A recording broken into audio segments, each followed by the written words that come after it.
Let's bring in Oliver Sloup from Blue Line Futures. Oliver, I talked too much there. I'm going to give the floor to you, but what are your thoughts here? We've seen the equities kind of rally and then not so much.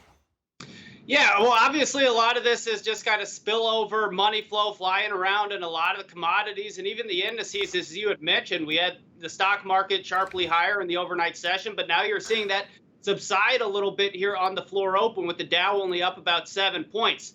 Crude oil also a couple dollars off the high, but the big one that we're watching is actually natural gas, and that's over 10% lower. And why are we talking about natural gas when we're supposed to be talking about grains? Well, natural gas is correlated to the input cost, which has been a big hot button topic for the grains looking out to next year. And if you see those input costs continue to subside, that's going to put a little bit of a headwind in the corn market. And I think that's being reflected in today's price action. What do you think about the strength early? Well, do we not read too much into the strength in corn on Friday? Do you think some of that was options expiry, or, we were up 7 cents. That's pretty good going. That is, especially considering where we opened Friday's trade. But I think you hit the nail on the head. Options expiration, I think, was the only reason that we were able to rally back so strong into Friday afternoon's trade. And now if you look at it, sure, we're down 8 cents today. But if you zoom out even a little bit further, you can see that, well, we're basically unchanged from Thursday's session.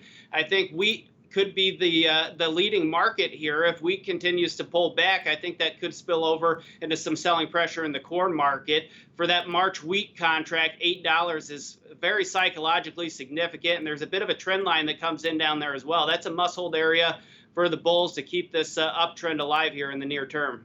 I've been asking that. I've been putting that question out there to all the analysts, and maybe I've asked you, maybe I haven't, but forgive me if I have. But if you got to pick a horse, corn, wheat, or beans going into the end of the year, which one you on?